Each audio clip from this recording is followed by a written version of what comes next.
Alright, we're picking back up where we left off. For YouTube, this will be the day... We're going into Trial Part 2. Oh, no, we're in Trial Part 1 still, question mark? I thought this would be Trial Part 2, because we just got a to be continued screen, so that's weird.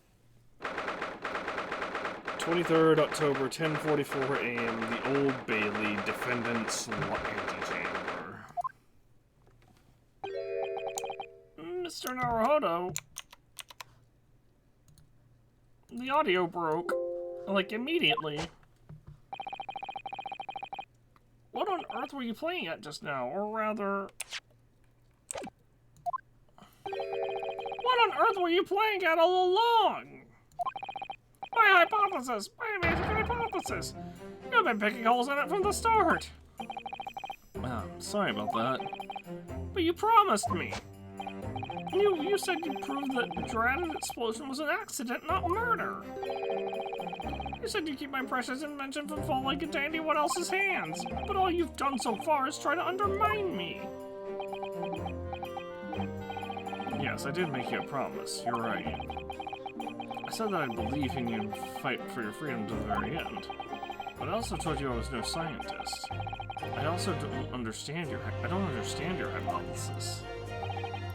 The fact is, there's an undeniable flaw in your logic, isn't there? But if I just run through some equations... Yes, you see, it's because my work is incomplete. Perhaps it is. Nevertheless, a man died as a consequence, didn't he? Oh no! Did the audio break again? Yes, it did.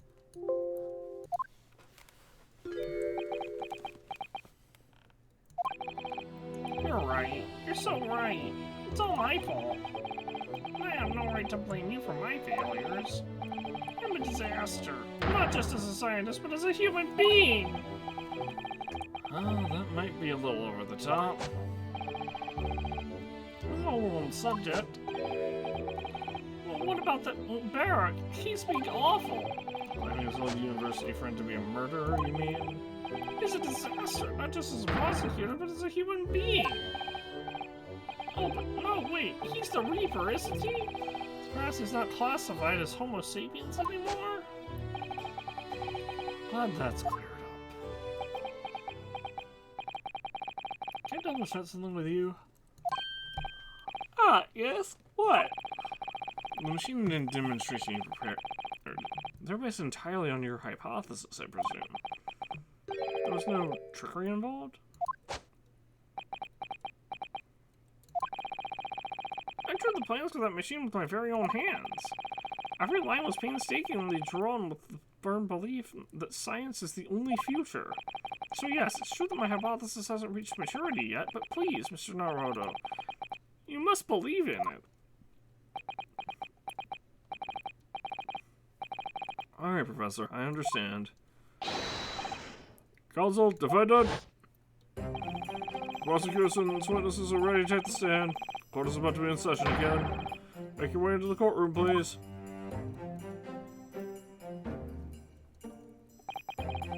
All hinges on that demonstration. If the professor's hypothesis is sound as he claims, it leaves him as the only person who could possibly have killed the victim. On the other hand, Mr. Sholmes was adamant. A practical implementation such as was attempted by the professor at the Great Exhibition is quite impossible. So really, what should I be trying to prove here?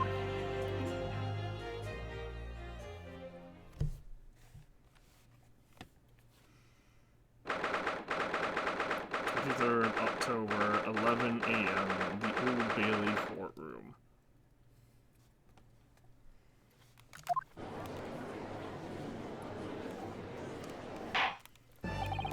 In the name of Her Majesty the Queen, I hereby reconvene the proceedings of this court. Counsels for the defense and prosecution, are you ready for the new witnesses to testify? The prosecution is ready, my lord. As is the defense, my lord. So, Lord Van Zeeks, I believe these witnesses saw the demonstration on the day in question with their own eyes. Indeed, they did. And as luck would have it, one of them is police detective. So the testimony we are about to hear can be considered highly reliable. Gina... Is Gina one of the witnesses now? Perfect. A detective of all people. Perfect. A detective of all people. The prosecution's stance remains unchanged. Though it ended in tragedy, the demonstration on the day in question was scientifically sound.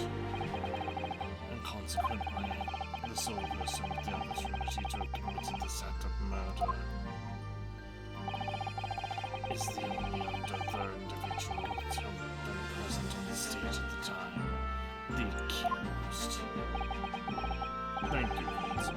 The prosecution's position is clear. So bring forth your witnesses now. Bailiff, show the witnesses in.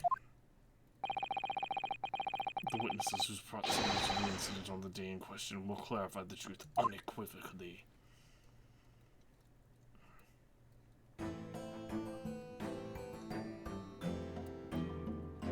Gina? Witnesses, state your names and occupations for the court to hear. My name is Balthazar Dean. I am the impresario of all the hot air balloons in the vicinity of the experimental stage. My name is Wilhelm Gottschalk Sigismund Ornstein. I have come to see the great exhibition all the way from my home in Bohemia.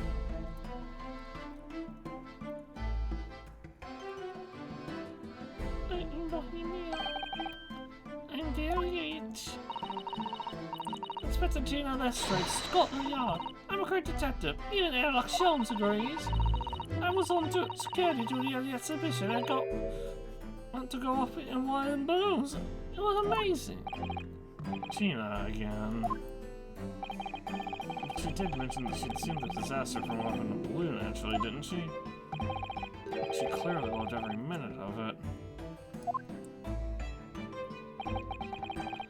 There were 3 balloons flying near the public experimentation stage when the incident occurred.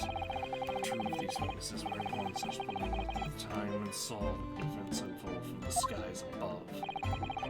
Make it sound like they were make it sound like they were in the clouds. It was only an altitude of circa 60 feet, you know, very low. Well, you can't say nothing if you like to eye, can you? 60 feet, about 18 meters then.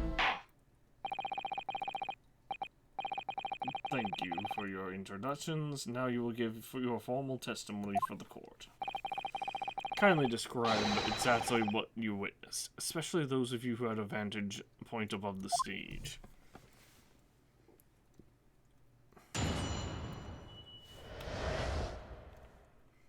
View from 60 feet up. It was an incident terrible. I am only grateful that my balloons were not damaged. There's this huge bang from the stage, and then the next second another bang in the sky beside us.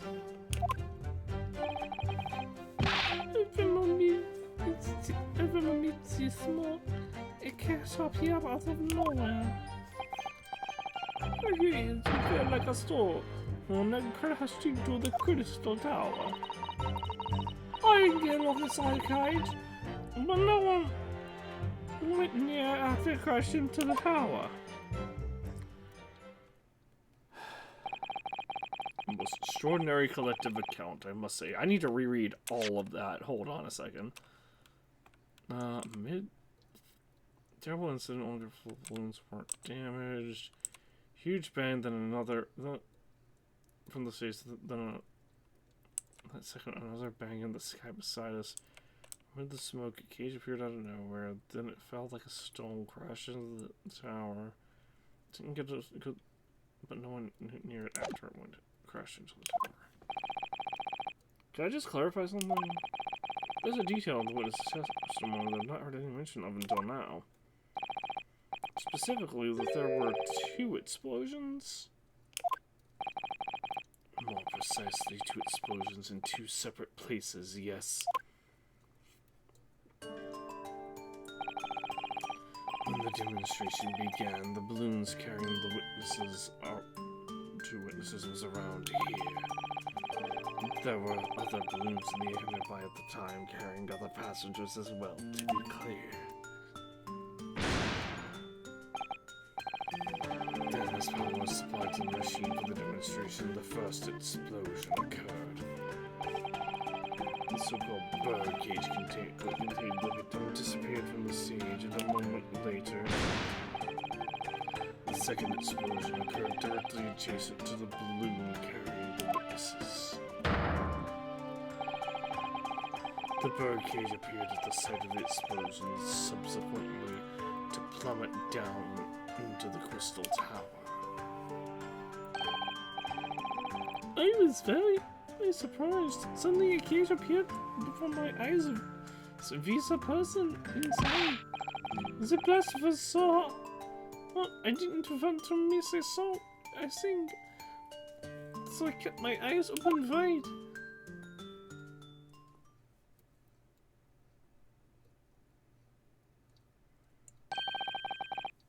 I still have lots of money.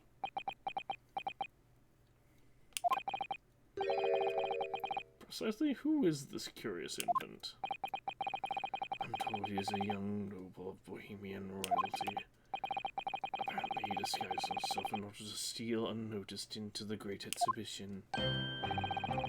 Yeah, I am here in London on a sightseeing trip of his elementary school. You will get the benefit of a child's point of view in the testimony. Do I really need that? Here I remove my mask. This is what I look like. Ah, yes, I see. A delightful face, I'm sure. Yeah, everybody says so. Great disguise, then. The point is, the testimony of these witnesses further substantiates the facts for the court. Namely, that despite indignant explosion, instantaneous kinesis was successfully demonstrated. And furthermore, that until the arrival of the police, no one approached the Crystal Tower whether the gate bell. Therefore, only the accused who was with Mr. Asman on the stage could have possibly committed the murder. Yes, thank you, counsel. The prosecution's views on the matter are quite clear. So, the defense's cross-examination now, please. Yes, my lord.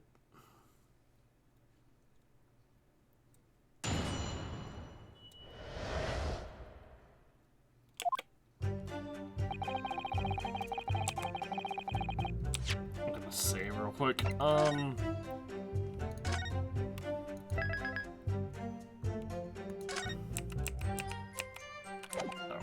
Pressing the run button. Hold it! There were 3 balloons flying above the experimentation stage at the time, I understand. See. All of 3 of mine, my belly see me bambini. They are popular, signor. Some people will pay £10 for one ride. £10? That's more than my annual stipend. £20 a month, that is my pocket money. I also have all the luck. I go out there free, I did. By the I work for a Majesty's police car, you know. Should I just have all the luck? If they're so popular, why would you only be operating on such a small number of balloons, though? Because if I had too many in the sky, they could crash into each other. The operators for the balloons were decided by lots, with each operator manning a particular area. And there's all about public experimentation on stage. is the most profitable. The other impresarios, they hate me. Thank you, witness. I think the court has a clear picture of the arrangements for balloon rides at the exhibition. Perhaps we can hear more about what you actually witnessed in the incident. Right, I'm filling in there, my lord.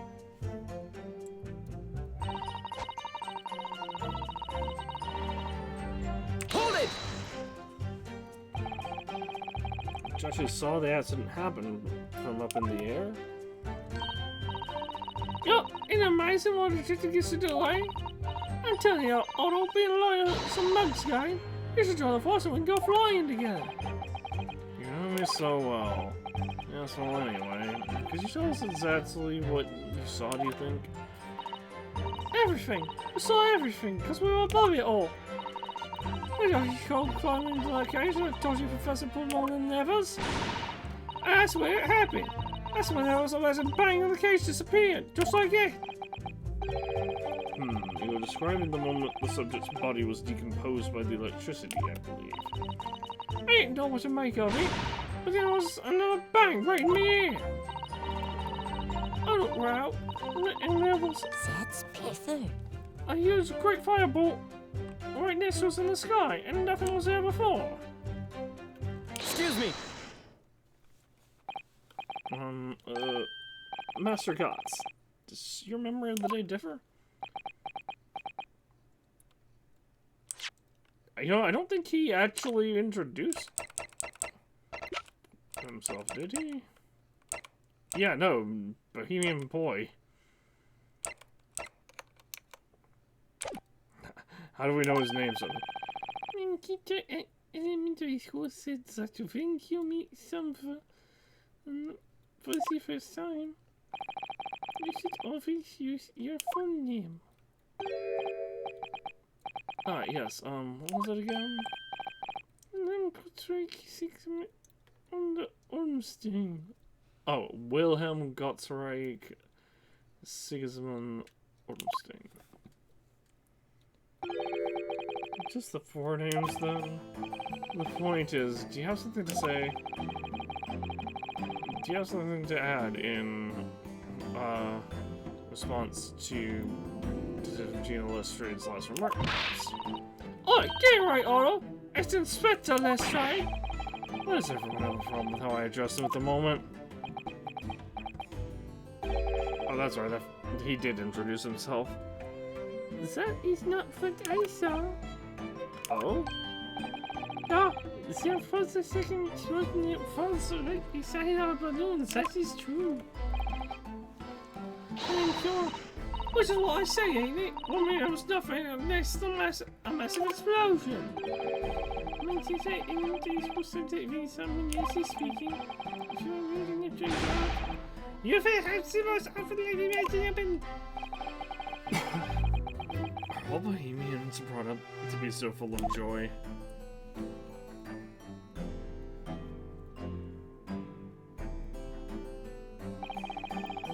Just before the second explosion happened, next to our balloon I clearly witnessed a green balloon flying into the sky.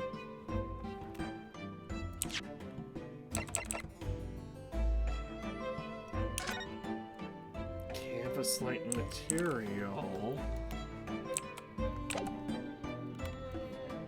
Backed with rubber. A green balloon? You know what? I never saw nothing like that. You did! I saw it and you can't say I didn't. I forgot bring to the console. I forgot crying and scream. My testimony is the truth. I am a Bohemian Prince. You cannot say it's a lie. That is not allowed. Find the bleeding royalty card, are you? Typical. Says the orphan who has to remind people she works for Her Majesty's police. In that case, young man, I must ask you to amend your formal testimony. The instance of cordial national relations between Great Britain and Bohemia.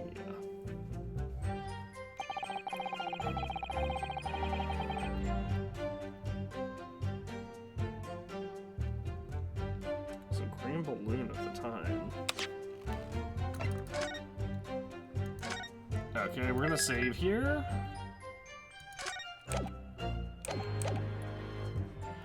I think we need to press this and then prove that it was that the balloon is correct.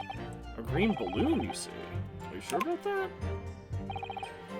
Because I'm sure I'm about to press all these questions are making me boring. I think you mean bored. English is very annoying. Since I'm getting my countryman is far superior. Ragazzo, this is very wrong to lie. Nay? Time balloons never explode, for the same reason planets ever explode. It is logical. Please tell me that doesn't mean logical. Certainly, yes, that's Bohemia. My day. I feel as if I'm becoming short of the stupid balloons out of the sky. All of them!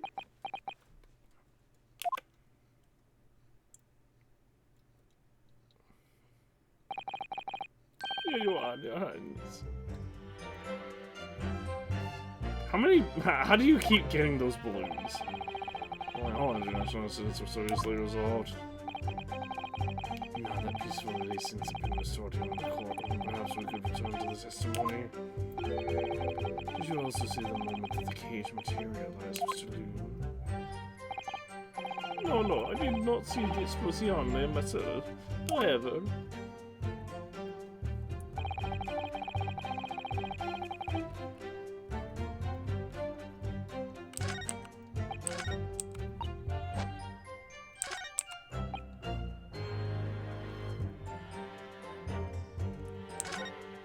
guess we'll continue pressing. Hold it! Did you see that actually happen? No, in reality, I did not. I saw after it hit the tower. There was a great confusion around the stage. I ran to see what had happened. I was terrorized by the idea that one of my balloons had crashed. I suppose they are, it's likelihood. When I looked up to the sky, all of my precious balloons are still there. I saw it though. I saw them into the tower. After all, I am a detective now. Then tell us what you saw, Inspector Westray. That's what I like to hear. Get a good look inside the cage, but no one went near enter crash into the tower.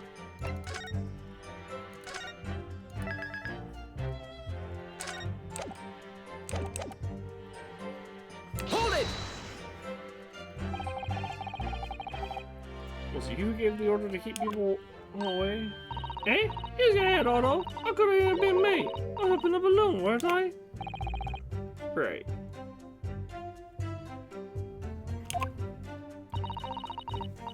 So cause I'm wearing a van, well, there's a buzzard and leg over there. He was getting shot and kicked all over by panic spectators. I actually tried to steal off the scene. It was a sight to behold, I can tell you. Amazing. Poor Inspector Gregson. So anyway, I couldn't see the cage. That was, well, cause of all the smoke.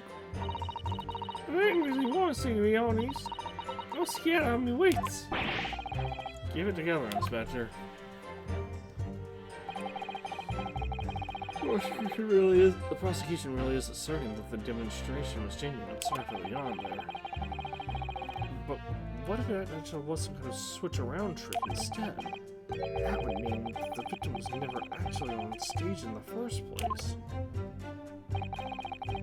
The two explosions would have thrown everyone watching into a panic for sure. I think I need to find out more about exactly what people saw at the time.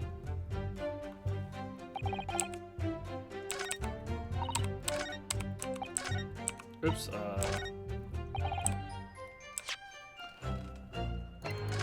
I'm gonna present the green thing here.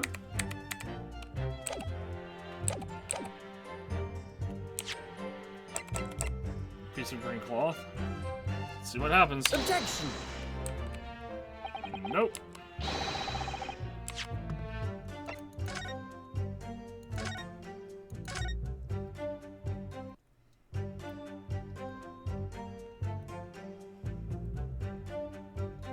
Press again, can I?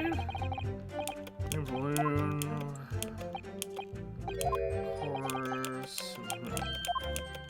Of course, I'm getting bored. This is annoying. Five balloons never explode. Same reason planets never explode. International incident occurs.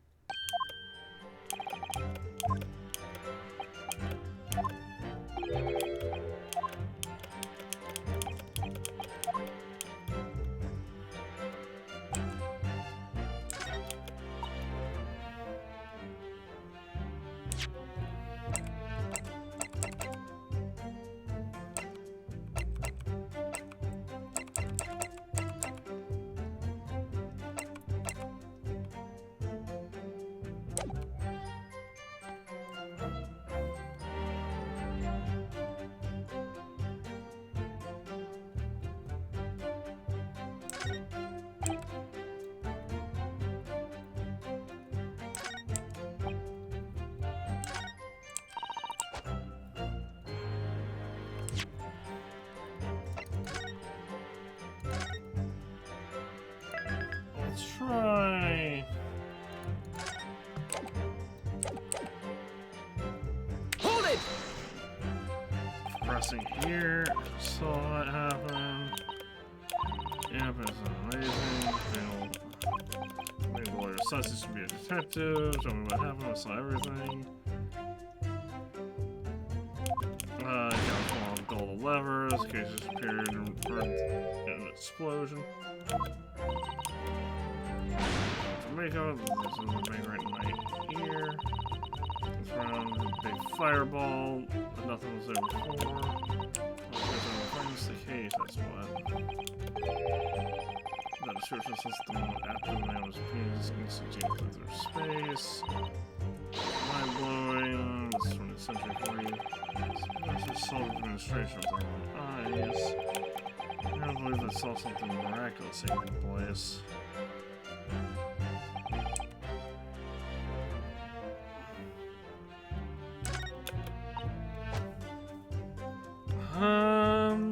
Maybe I need to present it here?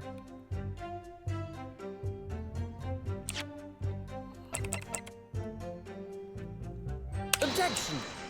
Nope.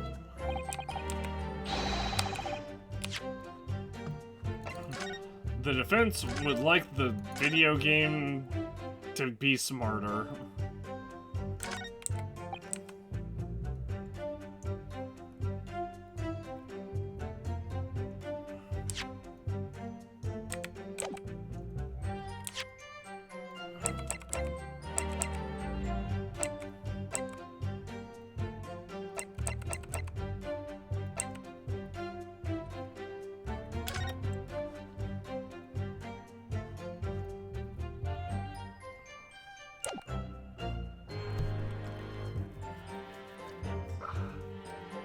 All the positions for the Crystal Tower and Professor Herbert's machines.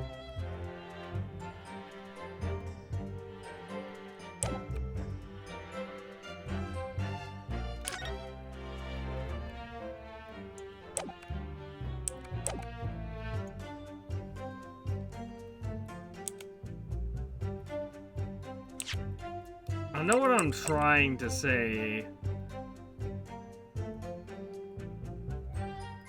Objection! There we go. Mr. Loon, in your testimony, you said that all three balloons had been operating at the time were undamaged. See, that is correct. If they had been caught in the explosion, it would have been terrible. I wonder if you might know what this is. Okay, I thought I heard the audio break, but I guess not. I think it may be.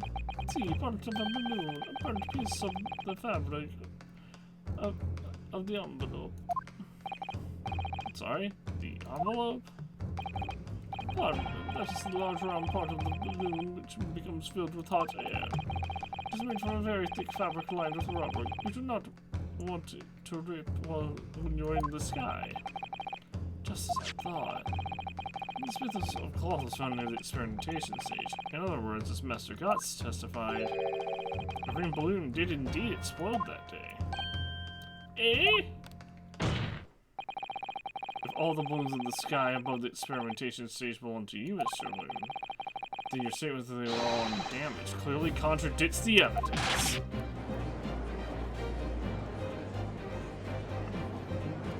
Oh, it's supposed to be what balloons are. Everyone on board is killed. Look, I'm just spent to it's all. Seems to me like this is disgraceful to see. Objection! Seems to me like this is disgraceful to see. Instantaneous kinesis did occur after the explosion on the stage. The point of materialization shifted to a location occupied by a balloon, causing the balloon to explode. Yes, eminently plausible.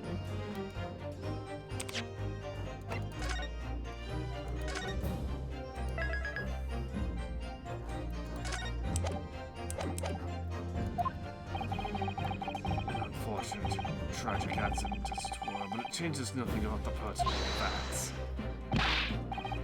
Yes, I cannot accept. Why not, Mr. Loon? You are suggesting that I am a liar. That person died in a balloon incident there. There's no need to get fired up, Mr. Loon. The victim was the sole fatality that day. That's right, and I prove it. Balthazar Loon is not a liar. There is no such balloon in the sky. It is non possible. You're saying it's impossible? Why? This court has more important matters to discuss than the number of balloons that were operating that day. Objection! But we can't ignore the fact that nobody appears to have known anything about this other balloon until now. My lord, the defense calls for further testimony from Mr. Looney.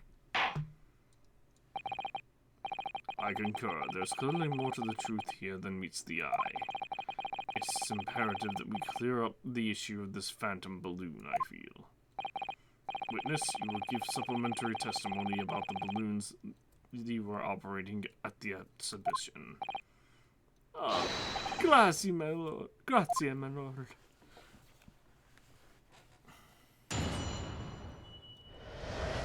And yet it's centered on the child again. As I said, Balthazar Loon is no liar. Every balloon I had in the sky landed safely. All three of my balloons were carrying passengers. They fell to the ground in an explosion. What a catastrophe. Well, you can't get away from the fact that a clock was found at the scene, can you? Look opposite the yard, I reckon it was probably some debris from the explosion on stage. The stupid ragazzo is mistaken. My balloons have the red and blue zigzag stripes anyway.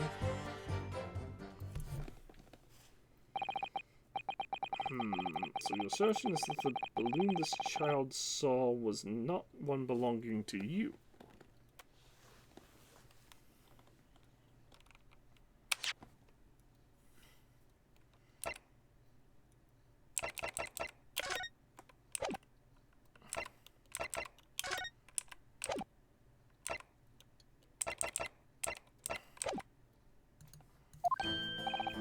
Sì, esattamente. Even if he even saw a balloon in the first place.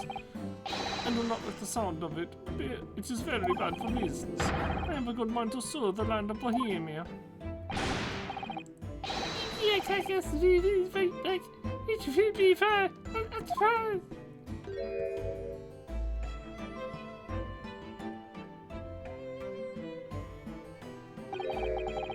What happened to all that war? Mr. Looney certainly doesn't appear to be lying. But that doesn't change the fact that the testimony and evidence are contradictory here. If the defense is unable to find fault with the witness's statements, the court must consider them the truth. Think long and hard on that, my learned friend.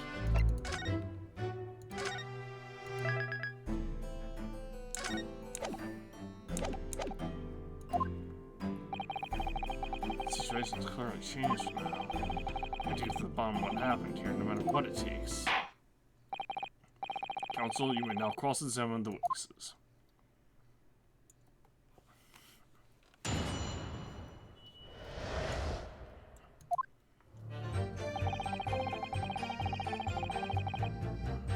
Carlo landed safe. Hold it! You can just forgot one, maybe? Signor, I might not notice if I was given 100 mint pearls and one was missing. But we are talking about 3 enormous balloons. Do you believe I can make a mistake out something so grand and expensive? I took the liberty of having Inspector Gregson check this gentleman's warehouse. I have a report here. It clearly says a total of 3 balloons. It would appear no mistake has been made then.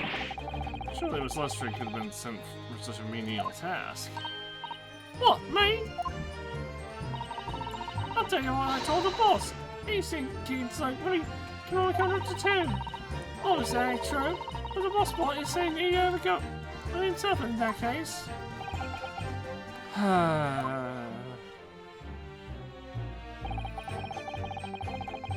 All 3 recurring passages, they fell to the ground. So here's the thing, he's very...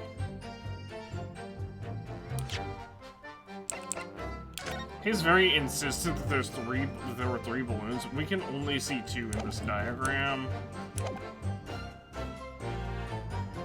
Hold it! It'd be quite a catastrophe if they fell to the ground for any reason, I think. On that note, Mr. Balloon, tell me, what is that? What is it that keeps these balloons in the sky? Are you an idiota? Sorry. It's just like asking why does a candle burn bright? It burns bright because it burns bright. And the balloon flies because it flies. What else? That must be Italian for I don't know. There are 2 types of flying balloons, hot air balloons and gas balloons. Hot air balloons work on the principle of hot air being less dense than cold air, whereas gas balloons are by using a gas that is lighter than air. See, and my balloons are filled with the magic gas, I believe. No, your balloons are filled with hot air. Hydrogen, lighter than air, but highly explosive. Good lord! I do not permit smoking of the cigarettes in any of my balloons. The magic gas does not like fire. Even a small spark of static electricity could cause an entire balloon to explode. What is the matter with you, senor? All that comes out of your mouth is explosione, explosione. I tell you, my balloons are perfectly safe. They have to be, or I cannot eat. None of my balloons exploded that day. I am completely sure. But if you say that is what happened, you must show me the proof.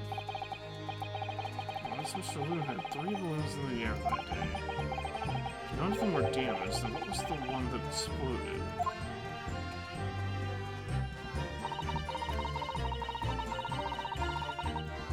Hold it!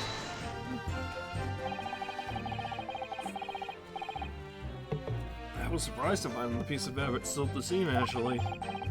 Did you search the air surrounding the stage for clues? Nah, I don't even pick your stuff up off the ground, mate. Well, let's what's that way back. I'm diving into people's pockets instead. Sounds from the new career path. Mind you, the boss was only taking these picking up all kinds of rubbish from the floor. And yet, so, a cage went crashing into the Crystal Tower, hitting me. That's when I started investigating what's going on. Even so, I would have thought someone from Scotland Yard would have gathered it up as evidence. Cool, listen to you. You stumbled across a bit of balloon and something that's investigating the world. Pardon? Well, you ain't got a badge, Ivy. Like this one. I could risk it with this if I wanted to. I wouldn't put it past her. Come here, come it. I was talking some scorching on the ground. And I'm beating me and about the investigation.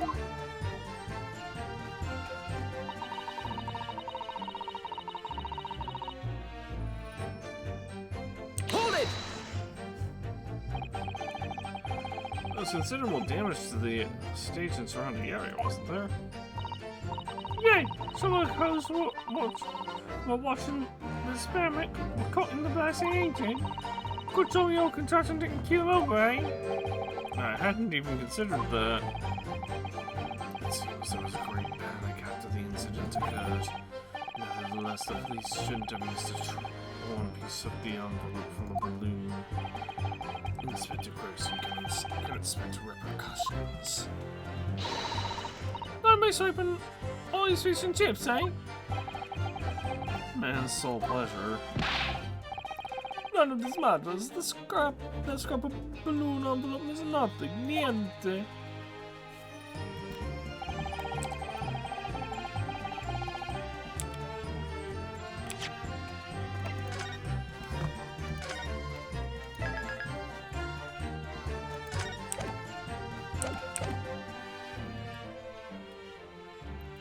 Hold it! Press here, yes. You mean the color's wrong? Si, signor. I do not have any green balloons in my warehouse. And yet a piece of green cloth is what was found at the scene. It's unmistakably from the balloon.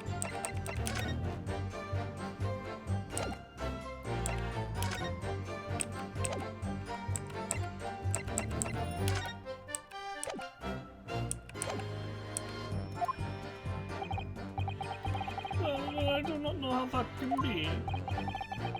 For the sake of argument, let's say that a balloon did explode on the stage. We couldn't therefore conclude that it happened on the day in question. Why not? There had been a recreation of balloon flights over Hyde Park operating from before the Grand Exhibition. One could have exploded on some earlier date. Unfortunately, I'm sure you believe it may have been from some earlier balloon accident that predates the exhibition. Si, esattamente as the signore says. It is not from one of my balloons. Clearly, the Cinderella Grosso from Bohemia is mistaken about what he saw. Excuse me! Something wrong, Master Grimes? This must have been him Gosflexic Mundo Ermstein. It was on the tip of my tongue. There's something disrupt earlier on. I know what I saw. So for the green balloons here, it's very all over Bohemia. You can speak as much bad language as you like, but it changes nothing. If you do not have evidence like us, so then I must tell your parents to punish you, eh?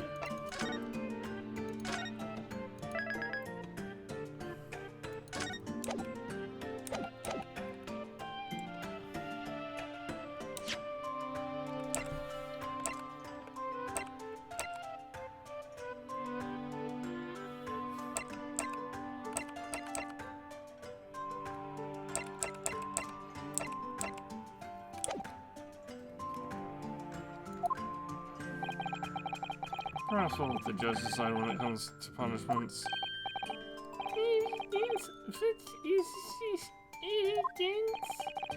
To give a simple example, young man. A photograph, for instance. Some tangible proof of what you claim. So, sir, I have the photograph here. Good gracious. What?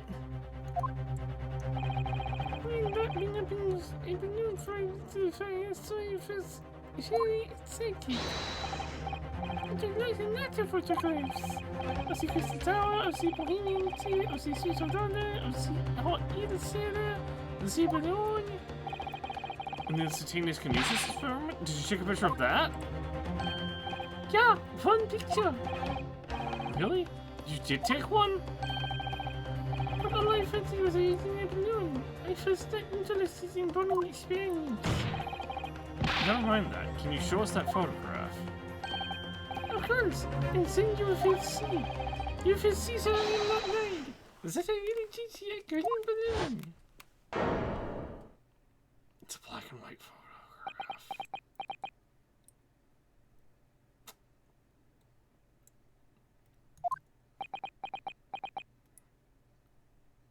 it's black and white. That doesn't help us.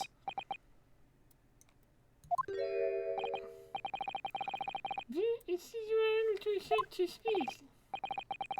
I think short is indeed the word, young man.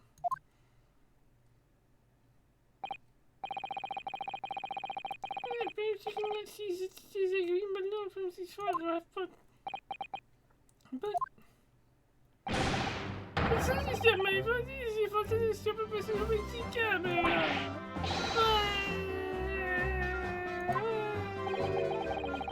That's one very bohemian sounding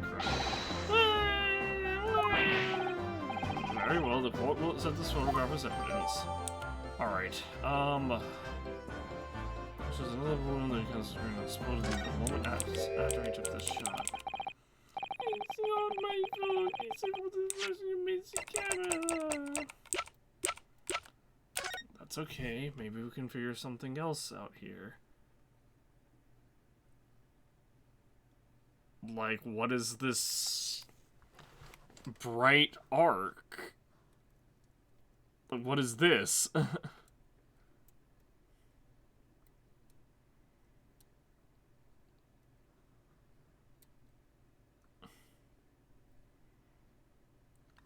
A very bright flash of light.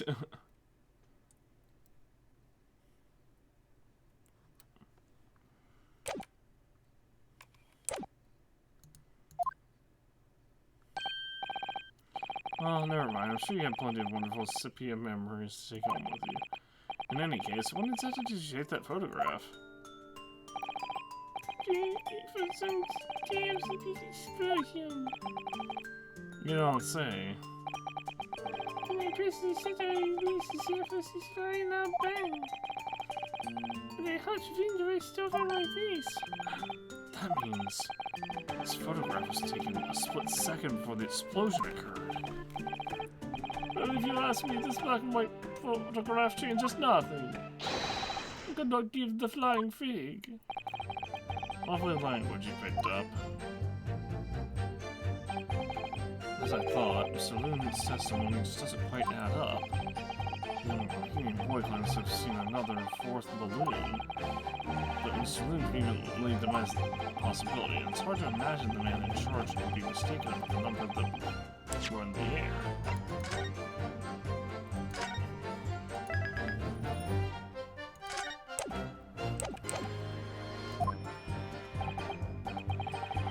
So, this inconsistency must tell us something for sure.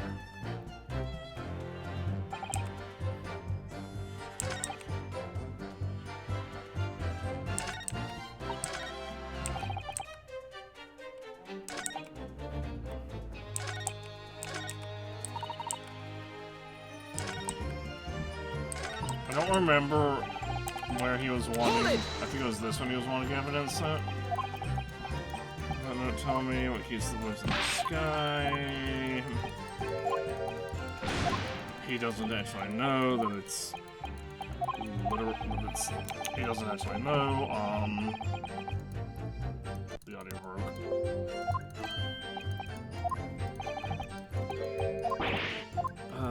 Explosive.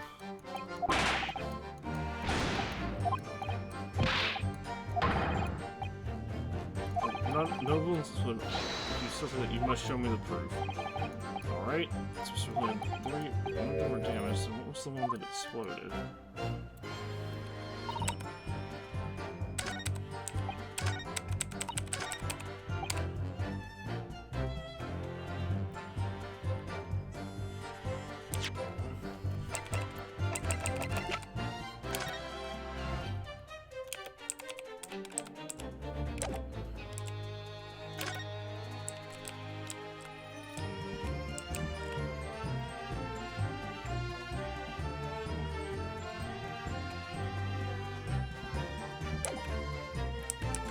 I think we need to present this here.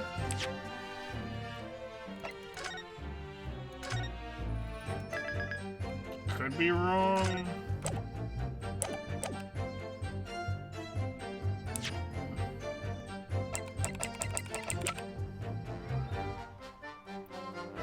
Objection! I was right. Nice. Unfortunately, the photograph master Gossip can't tell us the color of the balloon. But it can tell us something else. Something crucially important. Oh, there's no passengers in the balloon! What? It shows that the pictured balloon wasn't carrying any passengers. Ah, my goodness, you're right. Surely all the balloons would have been carrying passengers. There would be no sense in it otherwise. See, they offer pleasure of seeing the view. My balloons only fly with passengers. Which tells us that the pictured balloon isn't one of them. So when the incident occurred that day, there was a fourth balloon in the skies above the experimentation stage. The mysterious green balloon. I know nothing. I can only tell you one thing. If this balloon was not carrying passengers, then it was not one of mine. Objection! There are illegal tradesmen everywhere you care to look. Clearly, when such an entrepreneur decided to capitalize on the opportunity presented by the Great Exhibition, and then shot a great balloon lights on Mr. Balloons in his patch without him realizing. See, the competition trying to steal my profits. But there's no passengers in the balloon. I did not notice because of the experimental development on stage. This fourth balloon exploded at the very same moment as Mr. Asman beamed from the stage below.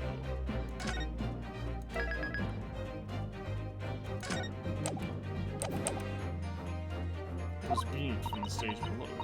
Why? So you expressive and left them scorch marks? They didn't go for the stage at all. Here's me set up below right there. Because no one was in it, and you can get no attention. A serious fourth balloon carrying no passengers, silently floating over the experimentation stage. Objection!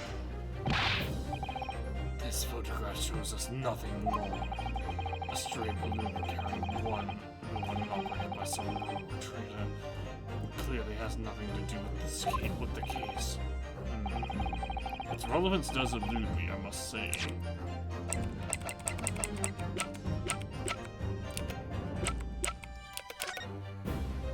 Again, what is this? There's very clearly a bright object an object reflecting light traveling upwards towards the balloon from the crowd. The court has seen sufficient evidence and heard ample testimony already. The prosecution calls for this trial to be concluded.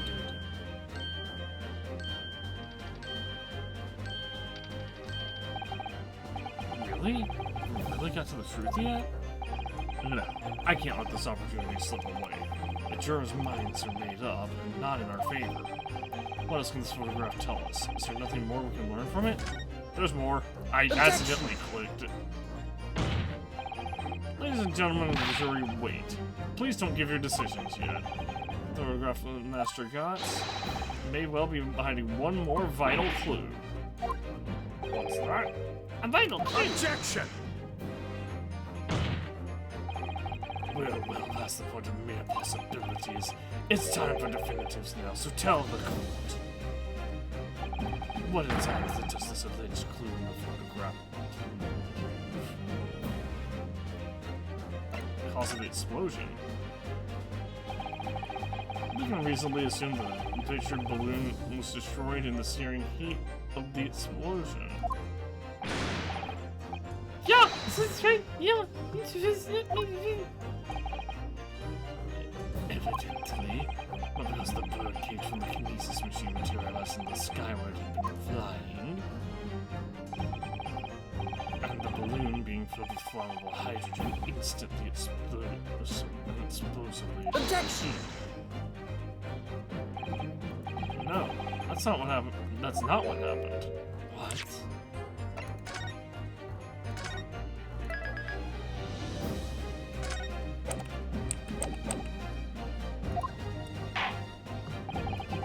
It appeared that the photograph requires closer examination.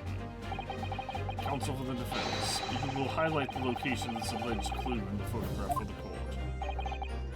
Of course, my lord. If you look at the photograph for 2 seconds, it's literally right there in the minute. Look closely, it's plain enough to see.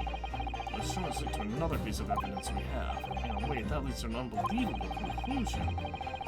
Clues that heavily suggest the reason the balloon really exploded is... I guess this is maybe good enough? Take that! The timing of this photograph can only be described as miraculous. If you look, you'll notice there's a bright white line that appears to point directly at the balloon. Most likely a ray of light caught incidentally on film. I'm afraid I can see nothing of the sort. If you look with the magnifying glass, my lord, it becomes clearer what the nature of this bright line really is.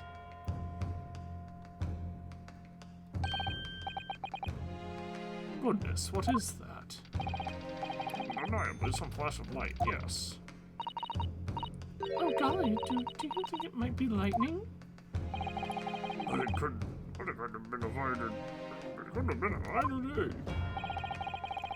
I believe we may be looking at fire. I type of fire. A fire hit straight for the balloon like an arrow. Indeed, even to my aging eyes, it would appear to be a flame of some sort. My word! Are you suggesting this flame struck the hydrogen gas that filled the balloon? Objection! That's absurd. The balloon would have been 60 feet above the ground at the time. No flame could possibly have reached such a... Objection! Actually, it's my opinion that a particular piece of evidence found at the scene reveals how that is exactly how that did happen. What evidence? If such evidence exists, Council, then for goodness sake present it, man! Which evidence explains this mysterious streak of flame that appears to be headed directly for the balloon? I have it. Hey, check out this neat crossbow. Take that! This was found hidden at the foot of a small ornamental tree near the scene. Good lord, is that a crossbow? An arrow dipped in oil that set alight could have been shot from this weapon, sending a flaming arrow straight into the hydrogen-filled balloon. Are you suggesting that crossbow was deliberate? Blimey, you're right! It struck a lightning bolt looks just like an arrow, doesn't it? Then the explosion of the balloon, it was... Very likely the result of a flaming arrow from this light crossbow igniting the hydrogen gas inside it. No! Order! Council, this is an extraordinary supposition.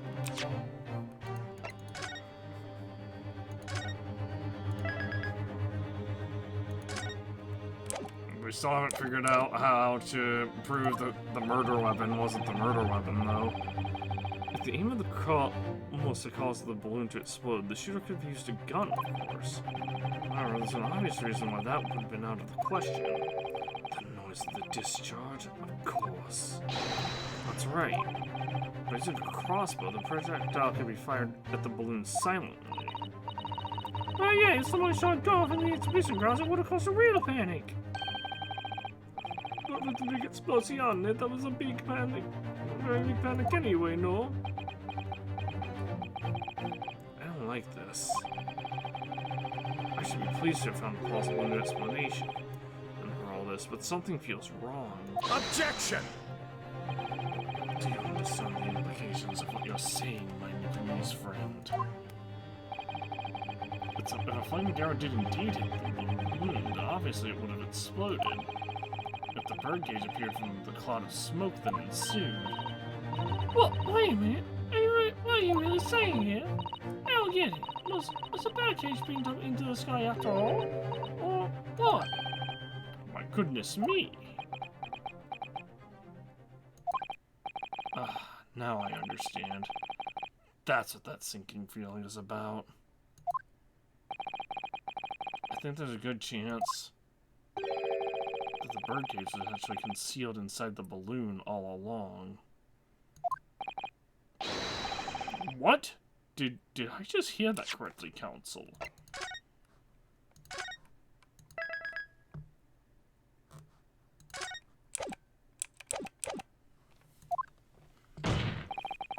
There's no going back now. The horse is bolted.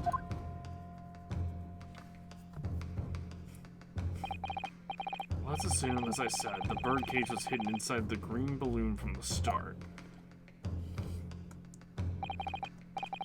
On stage when the experiment was started, the birdcage and the instantaneous kinesis machine disappeared in a cloud of smoke. At that moment, the flaming arrow was fired from the ground, causing the green balloon to explode and drawing the attention of the spectators to the sky above their heads. From amid the smoke, the hidden birdcage then appeared to fall down and crash into the crystal tower. I think you'll all agree it's entirely plausible that what I've just described is the real truth behind the miraculous experiment carried out that day. Good grief! Objection! This is ludicrous. What you've described is no science experiment. It's child's play. A contemptible display of stage magic. But Mr. Schwarzenegger said the experiment was a scientific impossibility. In which case, this is the only way to explain what happened that day. And in any case, the victim's body was found inside the birdcage in the crystal tower. But the instantaneous kinesis didn't take place. How do you explain that?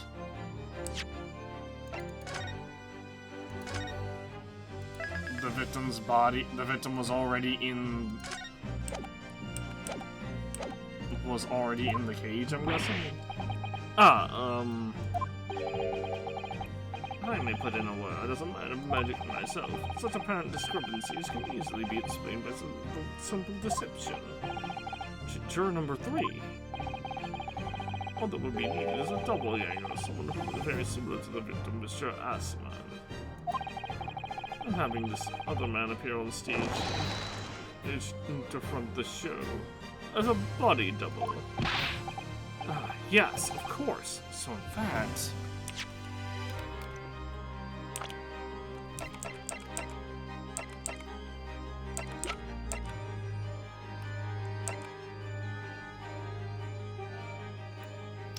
perfect secret to soul technique of capturing a perfect lightness, huh?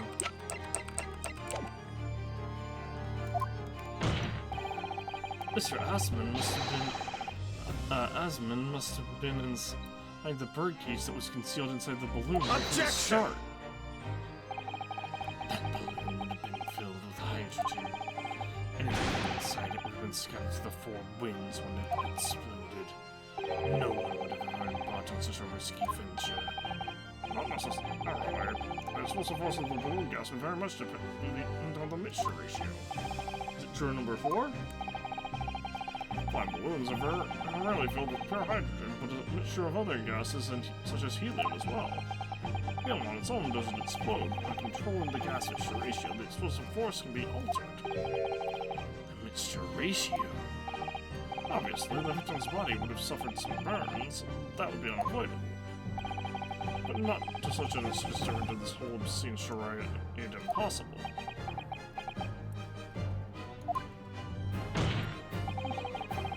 So everything that happened can be explained, logically and scientifically.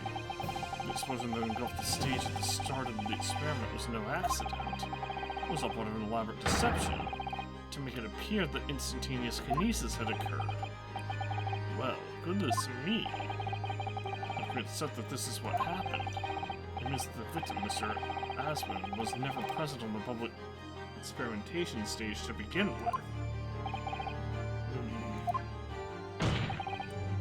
In short, he couldn't have been killed by the defendant who was on stage in full view the entire time.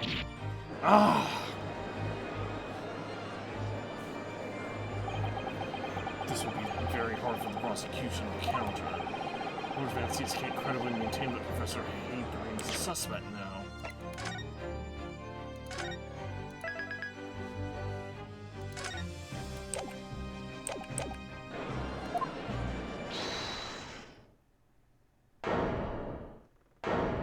And Hairbrain is here. Mr. Naruto, I appreciate your efforts. Thank you. Professor Hair... But you can stop now. Just keep your mouth shut, please. Sorry? What's all this about, Mr. Hairbrain?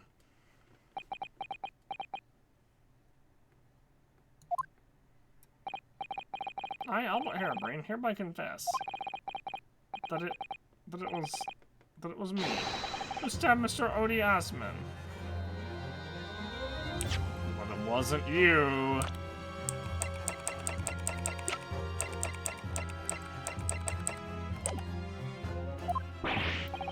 Yes, it was me, my faithful friend and partner, Andrew the Screwdriver. What are you doing?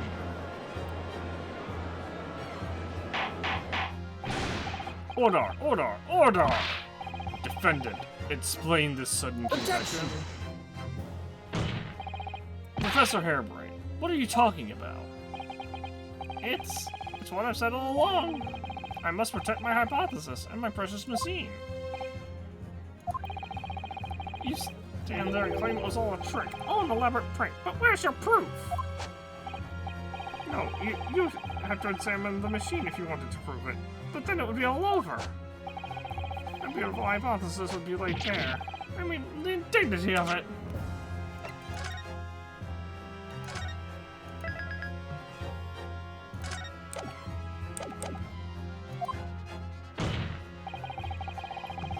It's clear that you drew the plans for the experiment, but you didn't actually build it. So I can see well that you were duped, Professor. If you'll just let me, I can prove... Back! Yes. I'll cooperate. I'll do whatever you say. I swear. So, please, ensure the special dispensation for scientific equipment now does adhere to and protect my creation.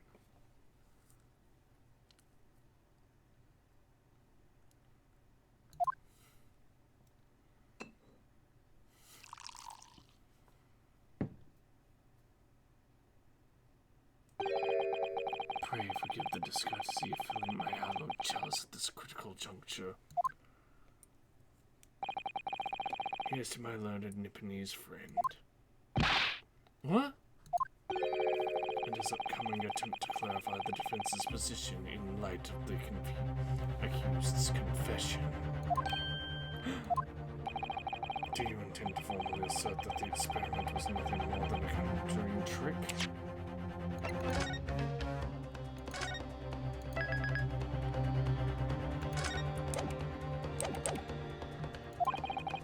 Because the moment you do, special dispensation for scientific equipment at the professor's invention will cease to apply. The prosecution will then demand a rigorous examination of the machinery involved in order to establish the truth. However, if you acknowledge that the machine is genuine and instrumental in the victim's murder, any chance of investigating will be crushed, and the confidentiality of the professor's hypothesis preserved.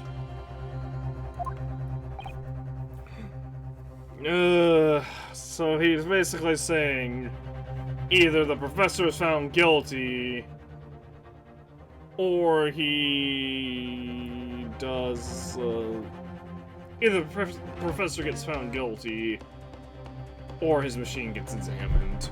One of the two. Well, counsel is the defense's official position on this matter. Professor Hairbrain, my client, actually asked of me to prove the explosion on the stage was an accident and protect the secrecy of his hypothesis.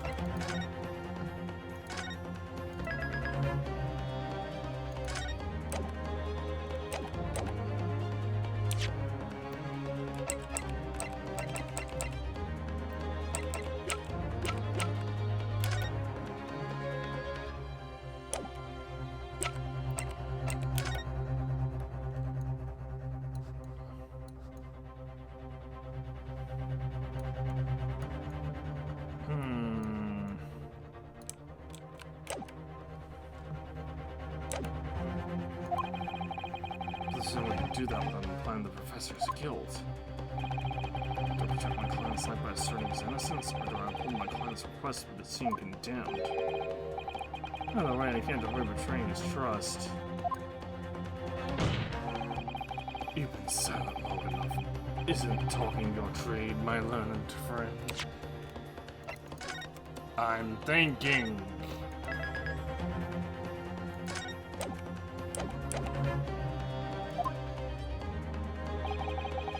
Or as long as your fingers escaped or confused in Ibanez's mind.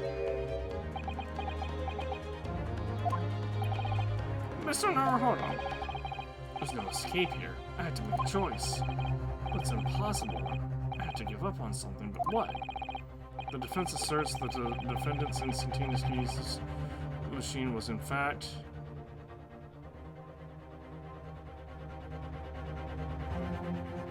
saving your life, buddy.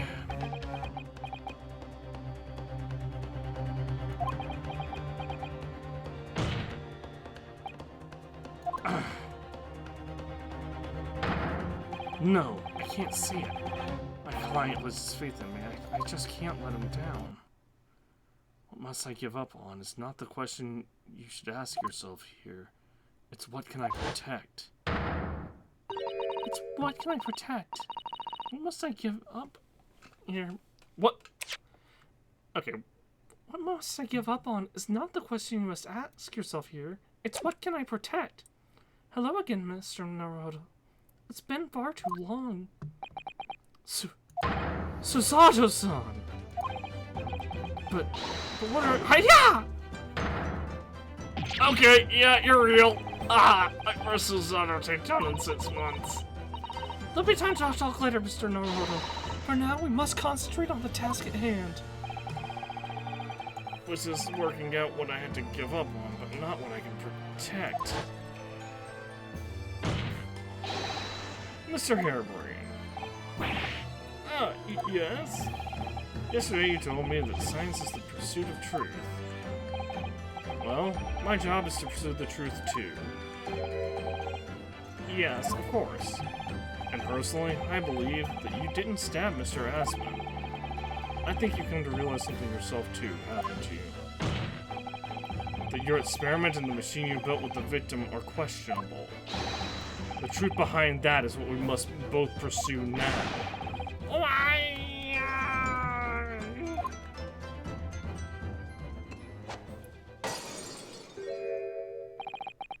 So, you finally opened your eyes.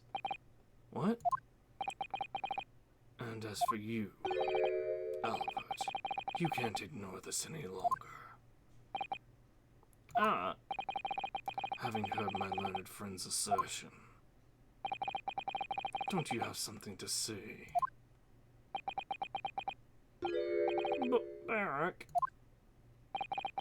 Lord Van Zeeks. Gosh, I've never heard him speak that way before. In truth, there is one thing. Something I've remembered that's of relevance.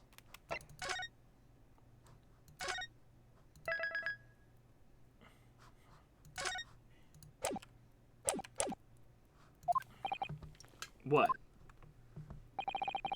On the day it happened, just before I began the experiment, I saw a man near the stage. A man holding that crossbow. I beg your pardon?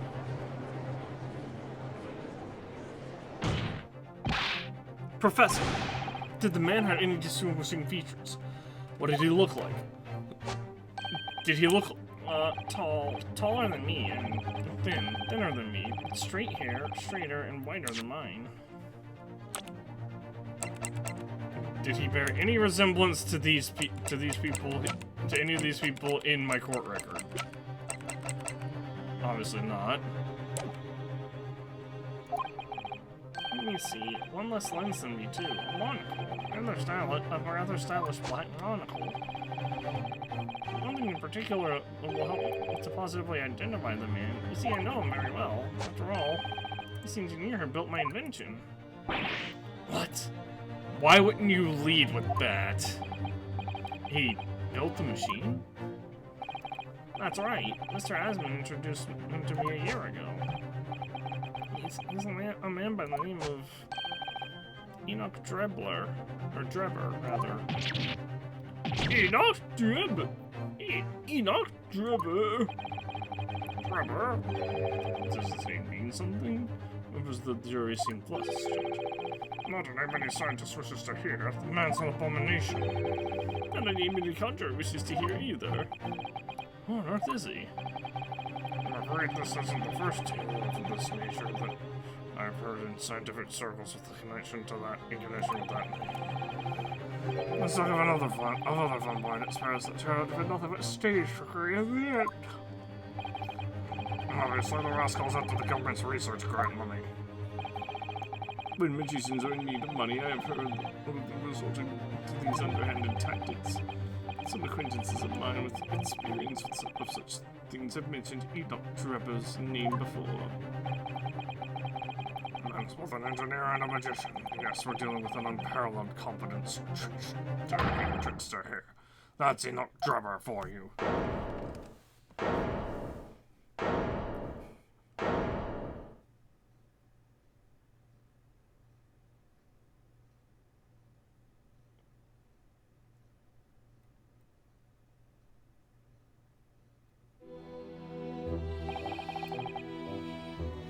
So it's true then. I mentioned Great Machine. It's all just a grand illusion? Considering what we've just heard about Mr. Drebber's character, I'm sorry to say that it sounds increasingly likely. Even though no one else believed it, I wanted to.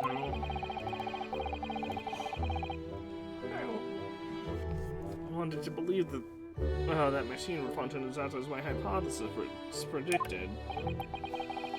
Which is why he was so opposed to it being investigated, I presume. I know that the machine was examined in detail. Its construction would give away my hypothesis. Obviously, I didn't want that to happen. At the same time, I knew that if it was found to be nothing more than a trick, then a work of deception, and everything I'd worked towards, all my research, all my dreams, my whole life would be over.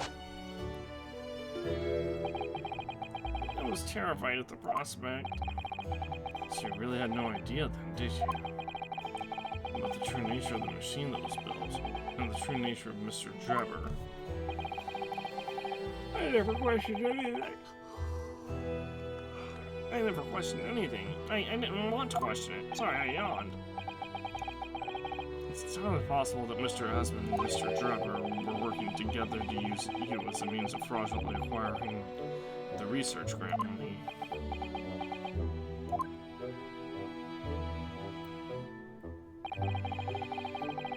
When I announced my invention to the crowds that day, it was the finest moment of my career. When I pulled all the levers and turned all the dials in exactly the way Drebber had described. But the smoke suddenly started billowing out. I panicked. I didn't know what was happening.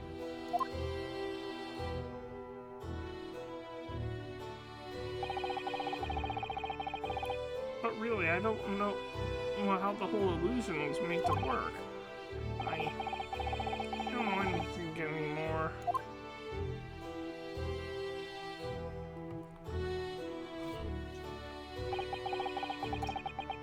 Let me confirm one final point with you, Professor.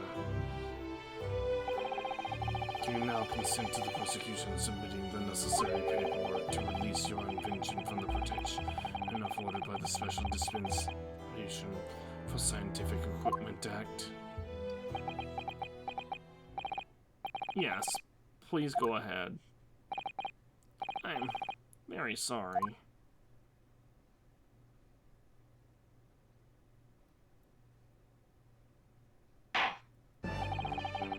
It would appear that we shall have to suspend proceedings for the remainder of the day now. Lord Van Zeeks. The court has newly been made aware of another party whose involvement in this matter is critical. Yes, Mr. Drebber. Gather information about the man. If possible, I should like him served with a subpoena.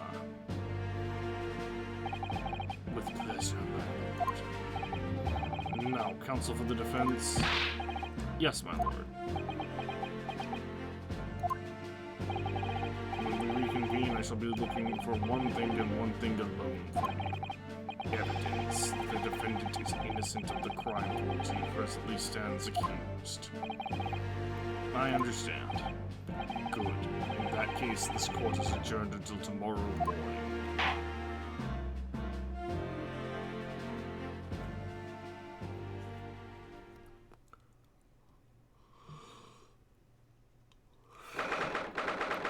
October, 1:36 p.m. The Old Bailey Defendant's Antechamber.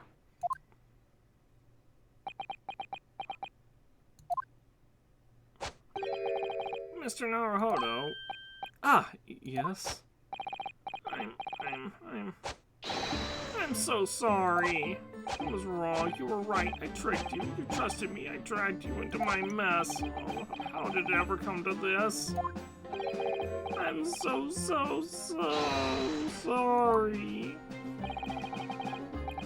Did you really have no idea, Professor? What was Mr. Trevor was really up to? I mean, well, what he was really constructing. Naturally, the machine was the embodiment of my hypothesis, of all my hopes and dreams. I had complete faith in it. Alright, in that case, I won't say anymore. Now, sadly, the murder accusation against you still stands. So we must do as much investigation as we can before the trial resumes tomorrow.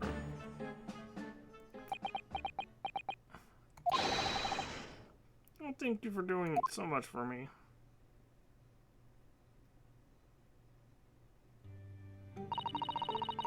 I'm so sorry for arriving late this morning, Mr. Naruhodo. Arriving late? Didn't you receive my postcard? I wanted to let you know when I'd arrived. Postcard? What postcard? I thought you'd be a surprise. Well, did it work? I was surprised, alright, especially when she threw me to the ground. Oh dear, I'm so sorry. I was just so happy to see you again, but it sort of slipped out. Maybe we could stick to more traditional displays of emotion in the future. Keep these trains late until I'm in Victoria if you want me to see it. But we need to catch me really with the horses hard so she didn't miss the whole trial. I was watching from the gallery for a while, but in the end, I'm afraid I couldn't contain myself. Well, I'm glad you didn't. Oh? Then again, my side in court gives me the strength I need to win, so I'm delighted to see you back in London. Oh, you're too kind, Mr. Naruhodo. I'm delighted to be here. I hope I can continue to be of service to you. Of course. So, what's brought you back? Did Professor Mikotoba not protest? See my activities for we're back at home, shall we? You know, everyone in my most special likes every decision. Excuse me, Bianca. Oh, Iris, how wonderful. I can't wait.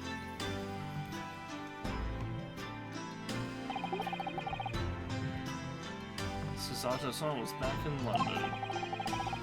It's hard to describe how happy that made me feel at the time. Despite my elation, our tale was about to take yet another extraordinary turn.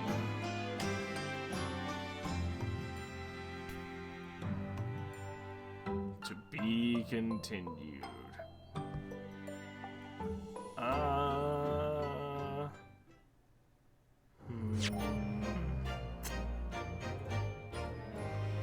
I'm trying to decide if I should end here or not. I do have stuff to do tomorrow. Yeah, I think I will. I know it's a little bit shorter than normal. But I have a lot that I had to do tomorrow. So I'm gonna go ahead and end things off here so that I can go to bed early, I guess, so that I can do aforementioned stuff. And we'll come back to this on Monday, I guess. We will be doing more Golden Sun tomorrow. Also, I'm glad to see that both came back. Well, that Susato... I am actually glad to see Susato came back. I think it would have been really... Although I think it would have been really cool to not have Susato there for the entire trial, have Ryunosuke win one trial on his own, and then Susato comes back next, or during the next chapter. Because if, and then Susato can see, like, and that, you know, that gives him, you know, more confidence to not, the confidence to stand in court by himself, if necessary, basically. Anyway, that's all for tonight. Good night. I will see you all tomorrow. We'll be continuing Golden Sun: The Lost Age. And we'll continue this on Monday. So, yeah. Later, everyone.